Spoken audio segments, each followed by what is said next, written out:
Welcome to கலாஸ் கறிவேல். இன்றைக்கி நம்ம special என்னென்னா முழு கோதுமையை வச்சு நாம் அருமையான ஒரு இட்லி தான் பண்ண போகிறோம். நல்ல டேஸ்ட்டாக இருக்கும், நல்ல சாஃப்டாகவும் இருக்கும். இது நம்ம ஹெல்த்துக்கு இப்படி பண்ணும்போது ரொம்ப நல்லது. ஏன்னா அந்த கோதுமையில் உள்ள பெனிஃபிட்ஸ் எல்லாம் போகாமல் அப்படியே கிடைக்குது. ஏன்னா அதில் உள்ள அந்த ஃபைபர்லாம் நம்மளுக்கு அதே மாதிரி கிடைக்கும். ஏன்னா நம்ம மிஷினில் கொடுத்து அரைச்சி அதை நல்ல மாவு சலித்து எல்லாம் எடுக்கும்போது அந்த ஃபைபர்லாம் நம்மளுக்கு போயிடும். அதனால் இப்படி பண்ணும்போது நல்ல ஹெல்த்தியான இட்லி பண்ணலாம். ஓகே, அப்போது அது எப்படி பண்ணுறாங்கிறத பார்த்துட்டு நீங்கள் கட்டாயம் ட்ரை பண்ணி பார்க்கணும் இந்த ஹெல்த்தியான இட்லி. நான் இப்போ ஒன்று எடுத்து காட்டுறேன் பாருங்கள். கையில் எடுத்தாலே தெரியுது, அவ்வளோ சாஃப்டாக இருக்கும், நல்ல டேஸ்ட்டாகவும் இருக்கும். ஆனால் இது கூட உங்களுக்கு அரிசி சேர்த்து வேணாலும் பண்ணலாம். நான் வெறும் கோதுமையில் தான் இப்படி பண்ணியிருக்கிறேன். கோதுமை கூட நீங்கள் கொஞ்சம் ஹாஃப் கப், அரை கப்பு அரிசி, அதாவது இட்லி ரைஸ் அப்படி ஏதாவது பாயில்டு ரைஸ் ஏதாவது சேர்த்து பச்சரிசியும் சேர்த்துக்கலாம். அப்படி வேணாலும் உங்களுக்கு பண்ணலாம். இது நான் தனி கோதுமையில் மட்டும்தான் பண்ணியிருக்கிறேன், உளுந்து மட்டும் சேர்த்துருக்குறேன்.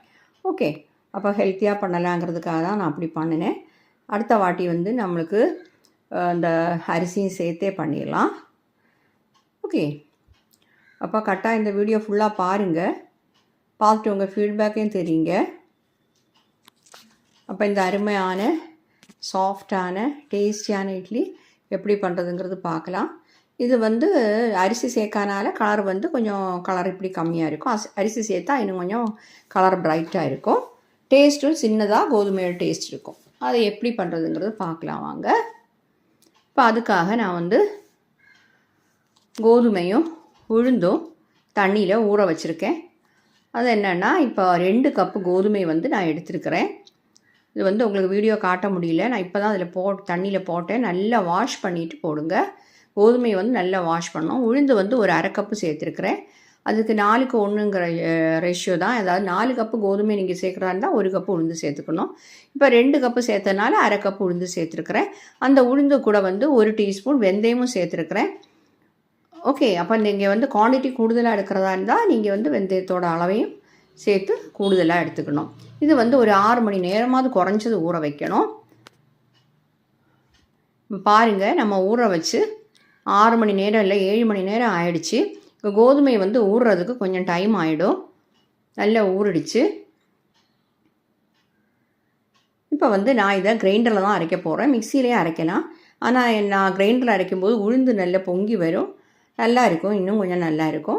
கிரைண்டரில் அரைக்க முடியலன்னா நீங்கள் தாராளமாக மிக்சியில் அரைச்சிக்கலாம், ஒன்றும் பிரச்சனை இல்லை. ஓகே,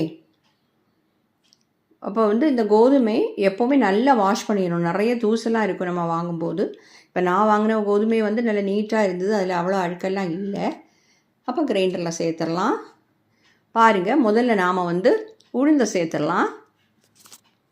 கொஞ்சம் உளுந்தை போட்டுட்டு அதுக்கப்புறமா ஆன் பண்ணலாம்.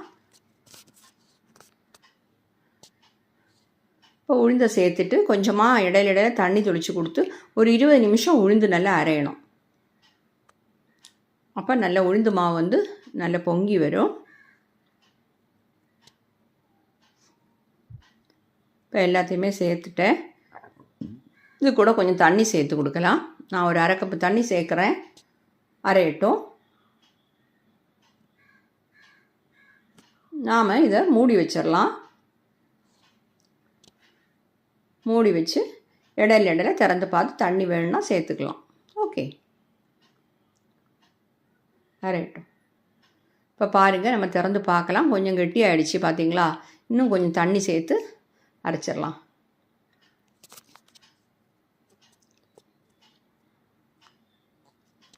கொஞ்சம் தண்ணி சேர்க்குறேன்.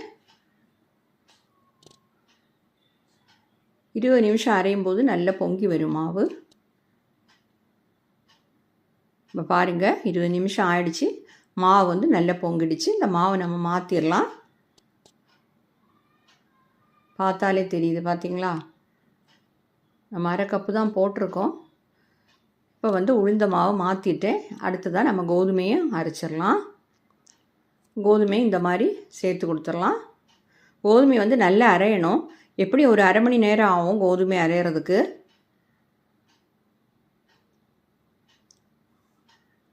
கொஞ்சமாக தண்ணி சேர்த்து அதையும் நல்லா ஃபைனாக அரைச்சிடலாம். இடையில திறந்து பார்த்து தண்ணி வேணால் சேர்த்துக்கோங்க. மெயினாக இது பார்க்க வேண்டியது என்னென்னா, இந்த மாவு வந்து கொஞ்சம் கெட்டியாக தான் நீங்கள் அரைச்செடுக்கணும். உளுந்துனாலும் சரி தான், கோதுமைனாலும் சரி தான். பாருங்கள், உளுந்து வந்து எவ்வளவு பொங்கி வந்திருக்கு பார்த்தீங்களா? கெட்டியாக தான் அரைச்சி எடுத்துருக்கிறேன். அதே மாதிரி கோதுமையும் நிறைய தண்ணி எல்லாம் சேர்க்காம கொஞ்சமாக தண்ணி சேர்த்து கெட்டியாக அரைச்சி எடுத்துக்கோங்க. அப்போ தான் நம்ம இட்லி வந்து நல்லா இருக்கும். பாருங்கள், இன்னும் கொஞ்சம் தண்ணி செய்யணும்னா சேர்த்து கொடுத்துக்கலாம்.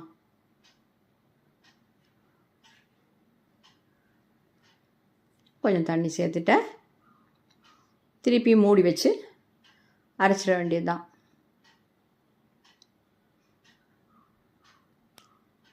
மூடி போட்டுடலாம், அரையட்டும்.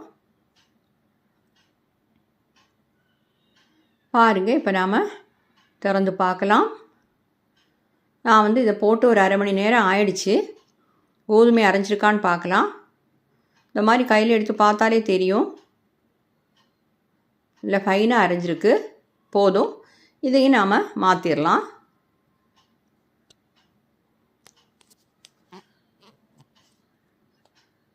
இப்போ இதையும் நம்ம மாற்ற போகிறோம். எப்படி ஆனாலும் அரை மணி நேரத்தில் நல்ல ஃபைனாக அரைஞ்சிடும். ஆனால் நீங்கள் வந்து உங்கள் கிரைண்டர் எப்படின்னு தெரியல, நல்ல ஃபைனாக அரைக்கணும் எப்படி ஆனாலும். இப்போ வந்து ரெண்டையுமே சேர்த்துட்டேன். நல்லா மிக்ஸ் பண்ணணும். இந்த மாவை ரெண்டுமா நல்லா சேரணும், உளுந்தும் அந்த கோதுமையும். ஒரு அரை டேபிள் ஸ்பூன் உப்பு சேர்க்குறேன்.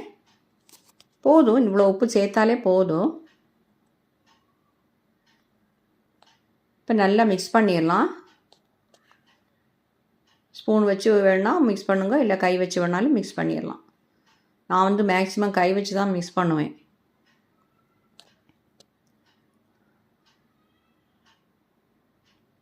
நல்லா ரெண்டு சேரணும், அவ்வளோதான். இல்லைன்னா இட்லி நல்லா வராது. அது எப்போவுமே அப்படி தான். நம்ம மாவு ஆட்டும்போது, சாதாரணமாக அரிசி உளுந்து ஆட்டும்போதும் அப்படி தானே. பாருங்கள், கை வச்சே பிசைகிறேன்.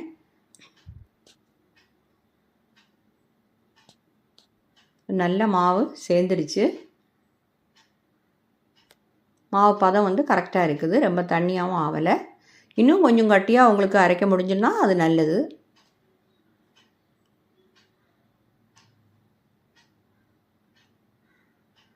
இப்போ இதை வந்து நம்ம 2 பாத்திரத்துலையாக மாற்றி வச்சிடலாம். ஏன்னா இப்படி வச்சுருந்தா அது பொங்கி எல்லாம் வெளியில் கொட்டிடும். அதனால 2 பாத்திரத்துலையாக மாற்றி வச்சிடலாம். இல்லை ஒரு பெரிய பாத்திரமாக விட்டு வச்சாலும் ஓகே தான். ஆனால் பெரிய பாத்திரமாக விட்டு வைக்கும்போது ஃப்ரிட்ஜில் வைக்க கொஞ்சம் கஷ்டமாக இருக்கும். அதனால் நான் வந்து 2 பாத்திரத்துலையாக தான் அதை மாற்றுறேன்.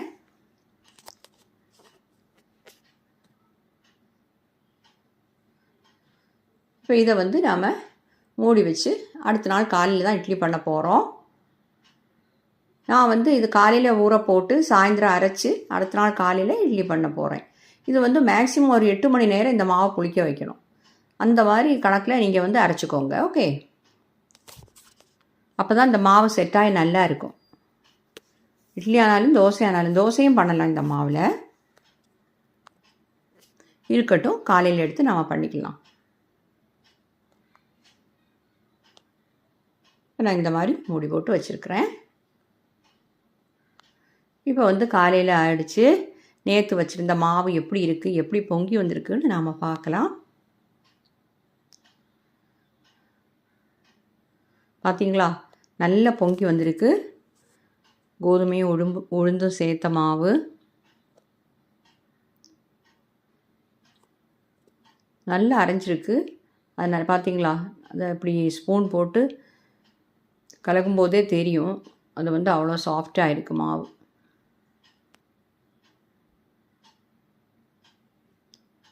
இப்போ 2 பாத்திரத்தில் உள்ள மாவையும் சேர்த்து ஒன்றுலேயே விட்டு மிக்ஸ் பண்ணிடலாம். அப்போ தான் மாவு கரெக்டாக நம்மளுக்கு கிடைக்கும். அதுக்கப்புறம் நம்ம தேவையான அளவு இப்போ இட்லி பண்ண எடுத்துகிட்டு மீதியை ஃப்ரிட்ஜில் வச்சிடலாம். பாருங்கள், எவ்வளோ அழகாக பொங்கி வந்திருக்குன்னு பார்த்தீங்களா.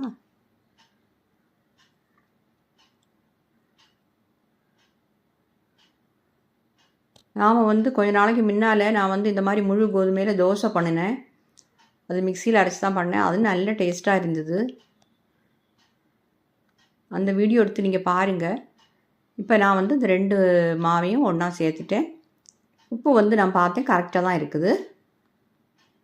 இப்போ நல்லா மிக்ஸ் ஆயாச்சு. இனி நாம் இட்லி விட்டுற வேண்டியது தான்.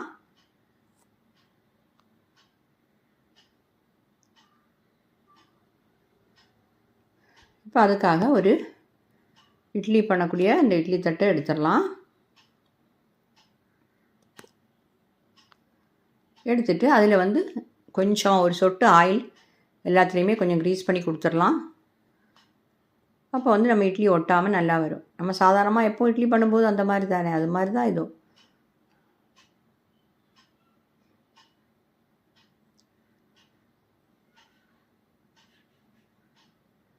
இப்போ எல்லாத்துலேயுமே நான் இந்த மாதிரி க்ரீஸ் பண்ணிடுறேன்.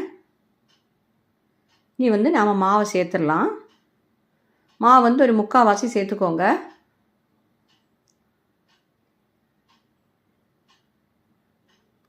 முக்கால்வாசி சேர்த்தோன்னே அது நிறைஞ்ச மாதிரி ஆயிடுச்சு. இப்போ எல்லா தட்டுலேயுமே நான் இந்த மாதிரி மாவு சேர்த்துக்கிறேன்.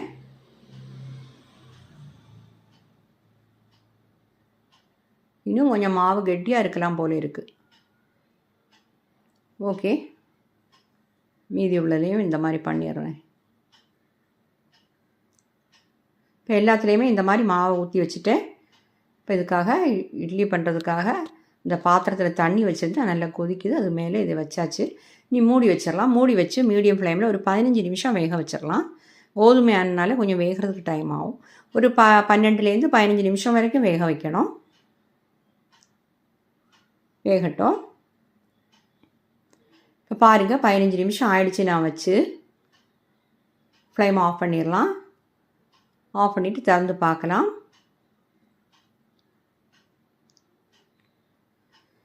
இப்போ வந்து திறந்து எடுத்து வச்சுட்டு நல்லா ஆறணும். ஆறுனதுக்கப்புறம் நாம் மாற்றலாம். ஓகே, இப்போ வந்து நல்லா ஆறிடுச்சு. இந்த மாதிரி ஒரு ஸ்பூனை தண்ணியில் முக்கிட்டு நான் வந்து இந்த மாதிரி எடுக்கிறேன். பாருங்கள், ஒட்டலை, அதிலெல்லாம் ஒட்டி பிடிக்கல. நல்ல சூப்பராக கிடச்சிருக்கு. சாஃப்டாகவும் இருக்குது நம்ம கோதுமை இட்லி. பார்த்திங்களா எவ்வளோ அருமையாக இருக்குதுன்னு? பார்த்திங்களா? இப்படி எடுக்கும்போதே தெரியும் சாஃப்டாக இருக்குது. கரெக்டாக நீங்கள் ட்ரை பண்ணி பார்க்கணும். கேட்டிங்களா? ஹெல்த்தியான ரெசிபி இது. நான் வந்து அரிசியெல்லாம் இப்போ மேக்ஸிமம் எல்லோரும் அவாய்ட் பண்ணிகிட்டே வராங்க. அதனால் இந்த மாதிரி கோதுமையில் அந்த ஃபைபர்லாம் போகாமல் நம்மளுக்கு இந்த மாதிரி ஹெல்த்தியாக பண்ணலாம். ஓகே, இந்த மாதிரி முழு கோதுமையை வச்சு நிறைய ரெசிபிஸ் பண்ணலாம். இப்போ நாம் அரிசி சேர்க்காமல் பண்ணியிருக்கிறோம். நெக்ஸ்ட் நாம் அரிசி சேர்த்து பண்ணலாம். ஓகே, இப்போ வீடியோ ஃபுல்லாக பார்த்துட்டு உங்கள் ஃபீட்பேக்கே நீங்கள் தெரியுங்க.